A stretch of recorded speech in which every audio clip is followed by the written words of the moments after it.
Lo dijo en la primera hora. Muy bien, 7:36 en la mañana. Digamos, si uno abre Diario El Universo el día de hoy, uno se va a encontrar con lo siguiente. A ver. Más infectados con COVID-19 se reportan en Guayaquil y Quito. La mayoría son cuadros leves. Médicos piden que más personas se vacunen. En Guayaquil sigue aumento de casos de COVID-19, mientras la hospitalización y mortalidad por el virus evidencian estabilidad. Más abajo, Oficina de Cancillería en Guayaquil suspende atención al público por caso de COVID-19. Extranjeros lamentaron falta de atención ya que muchos venían de cantones. El repunte de COVID-19 se siente más en Piñas, provincia de El Oro, y El Pangui, provincia de Zamora Chinchipe, según las cifras del Ministerio de Salud. De la lista de países africanos a los que Ecuador prohibió la entrada de Omicron, la entrada por Omicron, no se puede prohibir la entrada de Omicron, la entrada por Omicron, de cinco han llegado turistas al país. Digamos, en la página web del Universo hay toda una referencia sobre lo que está pasando a nivel del COVID-19, de la variante Omicron, etcétera. Y por eso le hemos pedido al doctor Miguel Ángel Crespo que nos atiende el día de hoy. Él es especialista en medicina de emergencia y desastres. Y además, en el contexto de la pandemia, el doctor ha sido muy activo, muy activo, y sus aportes, yo quiero valorarlos públicamente, han sido muy importantes para entender el grave momento y las complejidades de este momento que hemos vivido aquí en el Ecuador. Doctor Crespo, bienvenido, buenos días, ¿cómo le va? Mauricio, muchísimas gracias. Realmente muy honrado de estar en tan prestigioso medio de comunicación y con periodistas de su prestigio. Igual de manera pública el agradecimiento a ustedes que siempre nos han sabido apoyar a la parte de la línea médica, que hemos venido obviamente pasando circunstancias muy dolorosas, muy complicadas durante el contexto de la pandemia, que inclusive la seguimos al momento. Entonces, usted ha sido uno de los periodistas que siempre nos ha brindado el apoyo y el agradecimiento formal hacia usted, siempre con el respeto y la gran admiración que les tenemos a ustedes, ¿no? Muy gentil, doctor. Gracias por esas palabras que realmente nos comprometen a nosotros quienes hacemos este espacio. A ver, doctor, ¿cómo evaluamos? Hagamos una valoración general para luego ir particularizando algunos elementos de lo que estamos viviendo. ¿Cómo evalúa usted este momento de pandemia? Ya, ¿es pospandemia? ¿Seguimos en pandemia? ¿Qué pasa con Omicron? Etcétera. Evaluemos, por favor, este momento, doctor Crespo. Mire, Fabricio, yo siempre vengo insistiendo, inclusive en múltiples comunicados que he hecho en mi cuenta de Twitter, es que la experiencia hace ciencia. La primera situación que nosotros vivimos con un caso, sí, que se presentó en Wuhan, cuando se dio todo el contexto de la pandemia, al parecer no nos dejó ninguna enseñanza, ¿no? Los espejos internacionales sirven como referente para tener una relación de cómo se está comportando el virus. Si nosotros vemos que países que tienen un sistema de salud mucho más capacitado, mucho más preparado que nuestro sistema de salud, y vuelven a confinamiento y vuelven a realizar medidas extremas, ¿no? Obviamente para salvaguardar la seguridad de su gente, de su población, y no hacemos caso a las medidas que se están haciendo y tomamos las decisiones tardes, lastimosamente pues vamos a tener impactos, ¿no? Tanto en la parte económica, en la parte emocional, en la salud, en fin. Yo pienso que lastimosamente esa es una de las situaciones que nos ha faltado. No hemos visto los espejos internacionales y cómo es el comportamiento en otros sitios del virus.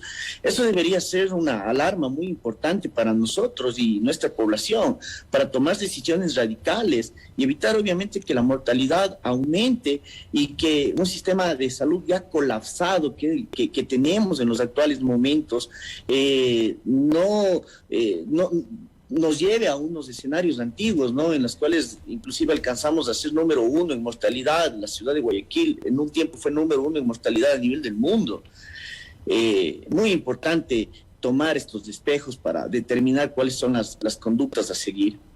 Doctor, buenos días. Si bien las alertas están allí, las recomendaciones son permanentes, le consulto, ¿cómo mira usted qué nos está pasando como sociedad? Y pregunto esto porque llevamos 2 años de pandemia.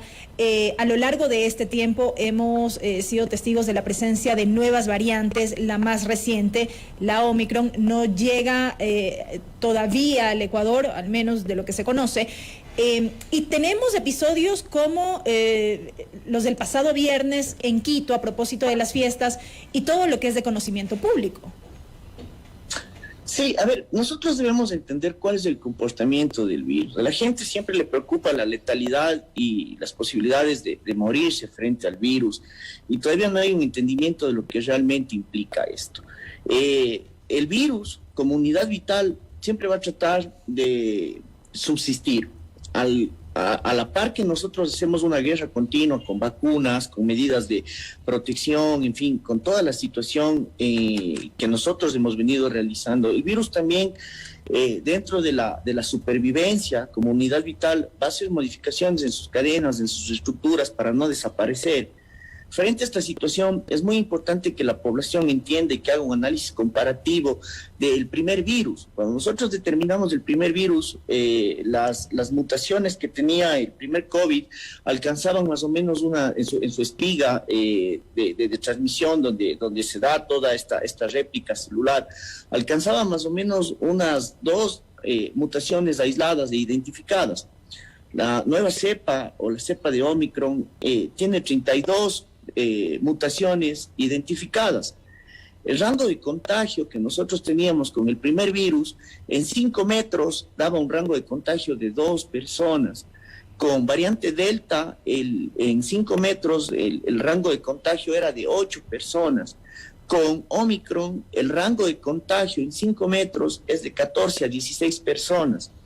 Entonces, hay que entender que inclusive el primer coronavirus fue inclusive más controlable, porque a la final el confinamiento estricto y las medidas de seguridad que se adoptaron y el desconocimiento que nosotros teníamos hacia el virus hacía que la población vulnerable se guarde en casa y en fin, eran pacientes que inclusive venían tratados.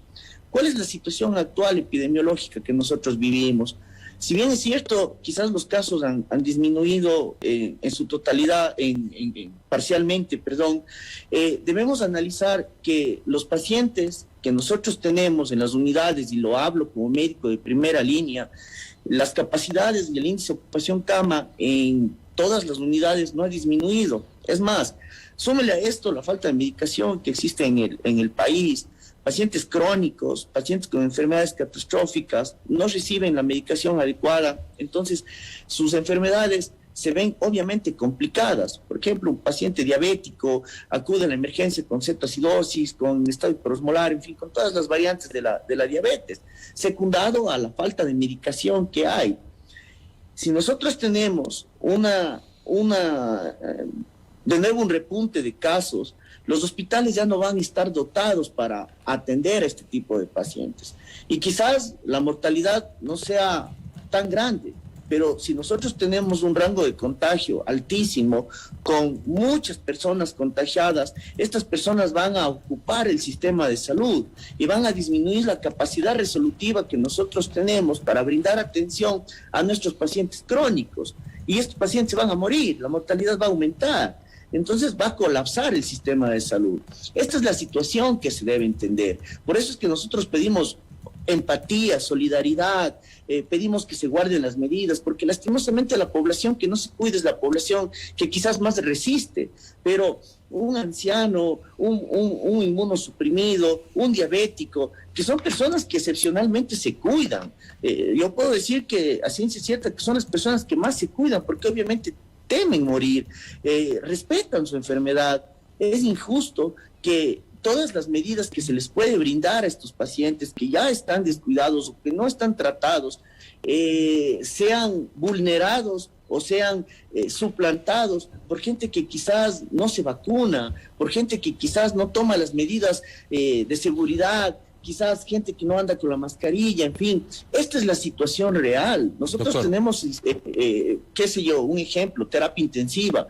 Nosotros tenemos una capacidad resolutiva de 12 camas, pero las 12 camas se mantienen llenas. Tenemos en la unidad de terapia intensiva quizás 2 o 3 pacientes con COVID, pero tenemos en sí accidentes de tránsito, traumatismo cráneoencefálico severo, diabetes descompensada, infartos, en fin, tenemos un sinnúmero de pacientes que están ocupando esas camas.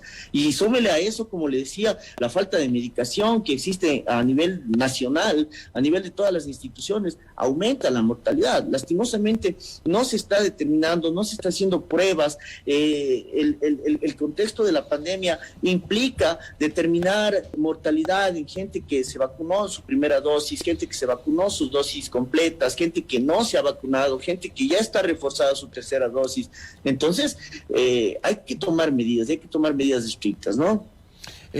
Doctor, usted hablaba hace minutos del tema de las medicinas, que creo que me gustaría preguntarle esto, usted que está adentro, que forma parte del sistema de salud.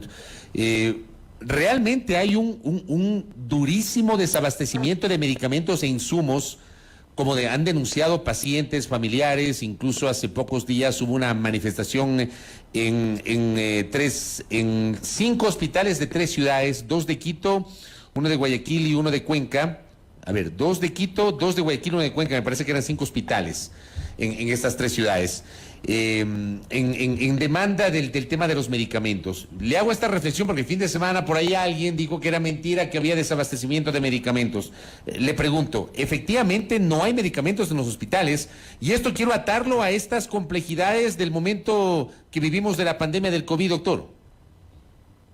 Fabricio, mire, yo alguna vez hablaba con una de las máximas autoridades del país y le comentaba la situación desde el punto de vista administrativo. La gente tiene miedo a denunciar. El administrativo se siente, cuando uno hace una denuncia de que existe una escasez de medicamentos, se sienten perseguidos. Si es que no existe una gestión, la única forma de que se pueda dotar es encarar la realidad que se está viviendo. Independientemente de cualquier situación, la realidad que nosotros vivimos en los hospitales, obviamente que estamos a fin de año, a fin de gestión, los procesos administrativos se han cerrado, las compras públicas se detienen porque siempre existe una situación del nuevo año para poder hacerla. Entonces hay un desabastecimiento completo de medicamentos inclusive tan básicos como paracetamol, que es lo más básico que la gente conoce, ¿no? Que es para el manejo del dolor agudo, del dolor leve, escasea en varias unidades, y es la realidad que nosotros vivimos y hay que encararla. Si no, ¿cómo se gestiona? O si no, ¿cómo se ayuda a la población? Hay que ser empáticos, siempre defenderé esta situación. Debemos poner nosotros en lugar de esa pobre gente que está afuera. No por el hecho de estar dentro o pertenecer a un sistema de salud, podemos callar una realidad que se está viviendo. Entonces, la realidad que nosotros vivimos es una falta de gestión, un abandono, un desabastecimiento de medicación, y no se diga medicamentos esenciales para los pacientes con COVID, ¿no? Que nunca se dotaron. Medicamentos como antirretrovirales, anticoagulantes, en fin, se ha hecho algunas compras por ínfimas cuantías, de acuerdo a lo que se ha visto, pero son periodos cortos, ¿no? En los cuales se tiene esta medicación, se abastece temporalmente, pero no existe un abastecimiento completo. Y si, por ejemplo, hablamos de medicamentos para los pacientes crónicos, para los pacientes con enfermedades crónicas, ¿no? Hipertensión arterial, diabetes, son medicamentos que escasean realmente, y eso la población lo sabe, las autoridades lo saben. Esperemos que se realice gestión y esperemos que se arregle esta situación lo más pronto posible, que se brinde esa estabilidad al personal de salud, ¿no? Se ofreció los nombramientos desde el año anterior y ustedes han visto la lucha constante que nosotros tenemos y los llamados de súplica por parte de nosotros, del personal sanitario, que ha estado desde el día 0 y hasta la fecha. No hemos recibido los nombramientos que se ofrecieron. Entonces, todo juega, ¿no? Estabilidad laboral, tenemos que estar preparados, las unidades de terapia intensiva tienen que estar fortalecidas, los protocolos deben estar adecuados, deben haber inclusive protocolos pensando en un escenario 4 que ya lo vivimos, en los cuales se daba prioridad a los los pacientes que más tenían posibilidades de vida, y lastimosamente nosotros teníamos una situación muy dura en la que vivimos, ¿no? Un ventilador y teníamos 10, 20 pacientes para escoger en ese ventilador. Entonces, la parte emocional inclusive de los médicos y del personal sanitario fue golpeada.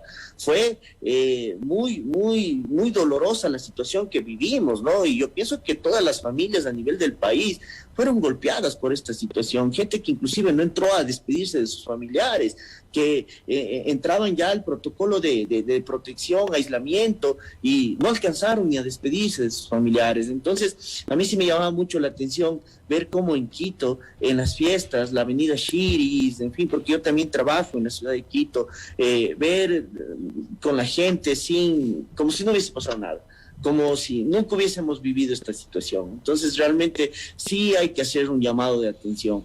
Estadísticamente y técnicamente alcanzar una inmunidad en rebaño depende también de políticas institucionales y globalizadas a nivel del mundo. No puede haber una diferencia tan marcada entre continentes en los cuales África alcanza el 11% de vacunados, Europa el 63% y Sudamérica el 74%. Esta inequidad que se da es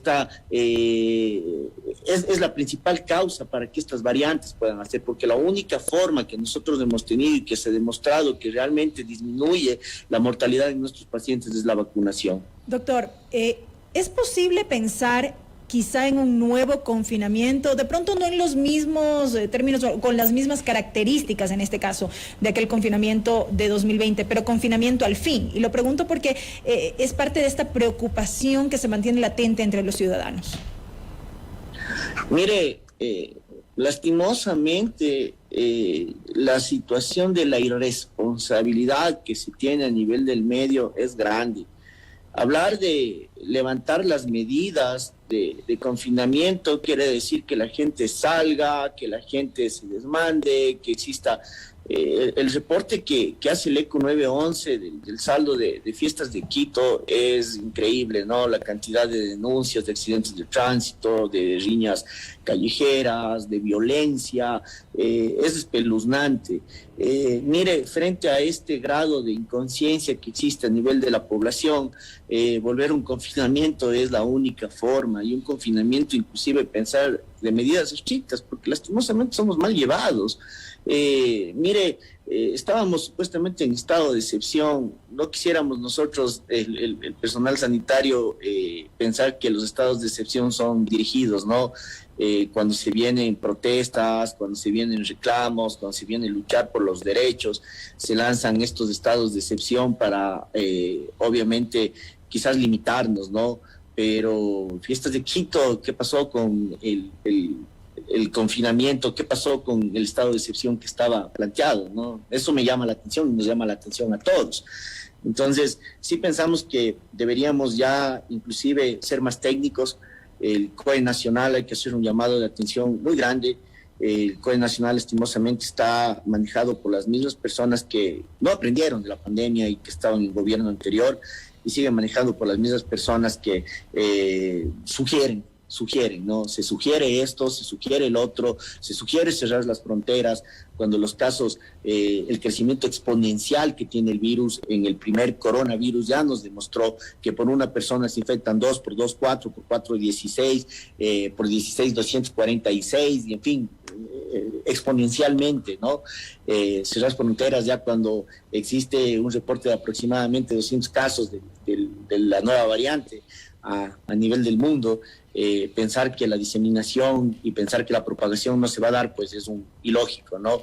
Y no se soluciona solamente con el cierre de fronteras. Si la frontera está cerrada, pero Quito está en una fiesta completa. Entonces hay que ser bastante sinceros, reales, afrontar la realidad que está viviendo, ser quizás más estrictos y más enérgicos con la situación, porque lastimosamente no se ha potencializado los hospitales, existe inestabilidad laboral, protocolos de manejo todavía no están empatados con las necesidades y con la dotación de medicamentos e insumos, situaciones de manejos de pacientes crónicos todavía no se establecen. Entonces realmente sí es preocupante la situación que se puede venir, ¿no? Vacunados en el país están alrededor del 65%. con la dosis de refuerzo, el reporte que nosotros teníamos es del 2.8%. Entonces, países que han estado inclusive con muchos más vacunados y que han tenido porcentaje de vacunados más altos han vuelto al confinamiento y ha habido un repunte muy importante de los casos. Aquí estamos hablando en el país de 640 casos más o menos, con una positividad del 10.3%, pacientes hospitalizados alrededor de 500 y según un reporte 278 camas en terapia intensiva, con una mortalidad de 37 pacientes. Entonces, de que se está en incremento y en alza y un repunte de casos, se está dando un repunte de casos, que las unidades de terapia intensiva están colapsados de otro tipo de pacientes, están con un índice de ocupación cama del 90%, del 90% hasta inclusive el 100%, situación que se vivía inclusive pre-pandemia, ¿no? Pero que el sistema de salud nunca fue reflejado y visibilizado tanto con la pandemia, ¿no? Que fue quizás una oportunidad frente a la parte negativa de todo lo que nos dejó la pandemia, de que la gente conozca nuestro sistema de salud, las debilidades, y estas debilidades obviamente convertirlas en oportunidades. Doctor, usted señalaba un dato, está vacunado el 65% de la población ecuatoriana más o menos. El gobierno había lanzado una apuesta ambiciosa, pero muy ambiciosa, de cerrar el año con el 85% de vacunados. Como están las cosas, y tomando en cuenta que hoy estamos 7 de diciembre, ¿es realista esa proyección de lograr el 85% que le permita al Ecuador acceder a esto que ustedes los especialistas le llaman inmunidad colectiva o inmunidad de rebaño?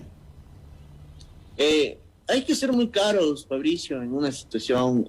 Nosotros estamos frente a una época, a una pandemia que siempre estamos en fases experimentales. Realmente las nuevas variantes que se puedan dar y todos nosotros desconocemos, se estima, de acuerdo obviamente a la medicina basada en evidencias y de acuerdo a lo que a lo que se ha visto, que eso es lo que se espera. Pero nosotros no podemos saber cuál es el comportamiento del virus y qué es lo que nos va a ofrecer. Hemos visto que países inclusive ya están dando, como Israel, por ejemplo, que ha sido pionero en los manejos, inclusive ya está dando una cuarta dosis de refuerzo. Entonces, la situación viene, estamos empezando con esta lucha microbiana, con esta lucha bacteriológica que se está dando, ¿no? Pensar que la vacuna nos va a asegurar en el 100% y que va a disminuir las posibilidades de complicaciones que tenemos, todavía no nos podemos adelantar a esa situación. Vacunación se ha dado bien por el gobierno, no podemos nosotros desmentir ni tampoco desmerecer la situación de la vacunación que se ha dado, pero dentro de todas las estrategias a nivel del fortalecimiento de los sistemas de salud, la promoción y la prevención van a ser siempre los pilares fundamentales de todo sistema de salud.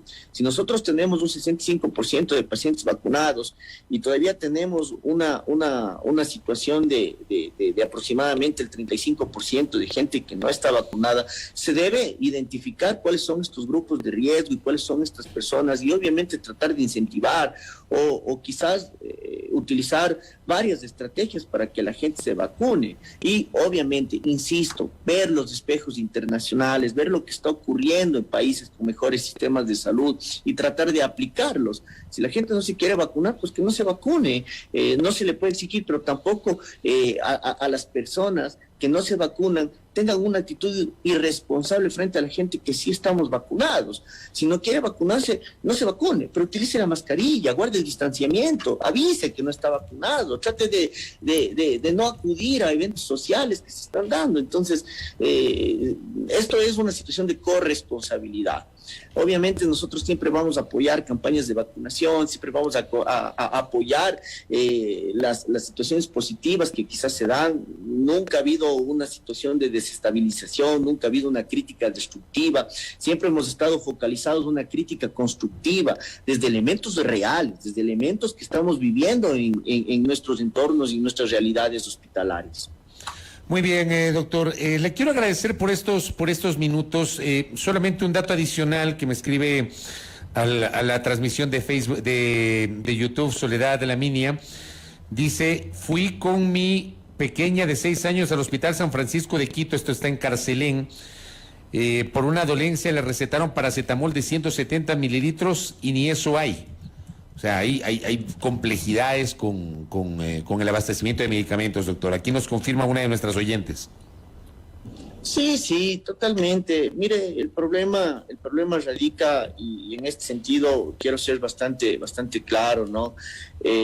Los mandos medios todavía siguen enquistados a nivel de las instituciones de salud, se dedican a hacer persecución en vez de realizar gestión.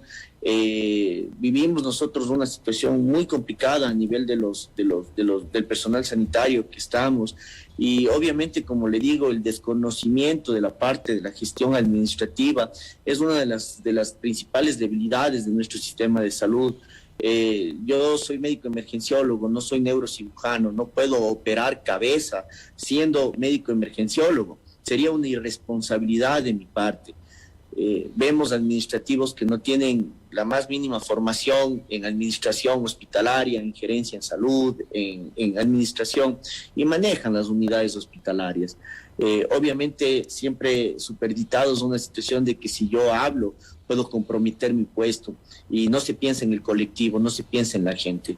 Nosotros desde la opinión pública siempre estamos tratando de generar y que estas agendas mediáticas se conviertan en agendas gubernamentales, que es lo más importante, y obviamente la responsabilidad de generar opinión pública nos hace tener un encuentro con la verdad, ¿no? Obviamente desde el punto de vista de la solidaridad hacia el pueblo que ha sufrido y que sigue sufriendo, siempre la empatía y la solidaridad de vuestro servidor a las personas del país, ¿no? Por eso hay que ser muy enfáticos, muy empáticos, y obviamente afrontar la realidad que se está viviendo, mi estimado Fabricio. Muy gentil, doctor Crespo. Le agradezco por estos aportes que obviamente nos permiten enriquecer nuestras opiniones y conocimiento sobre el momento sanitario que vive la República. Muy amable, doctor, que tenga un buen día. A ustedes, muchísimas gracias, siempre a las órdenes, un abrazo fraterno. Gracias al doctor Miguel Ángel Crespo, especialista en emergencias y desastres, conversando con nosotros, especialista en medicina de emergencia y desastres, conversando con nosotros aquí en A Primera Hora justamente sobre la situación sanitaria del país. Puede parecer cansón. Una vez más, no hay que relajarse. Hay que seguir aplicando las medidas de bioprotección y de bioseguridad. 8 de la mañana con 3 minutos en A Primera Hora.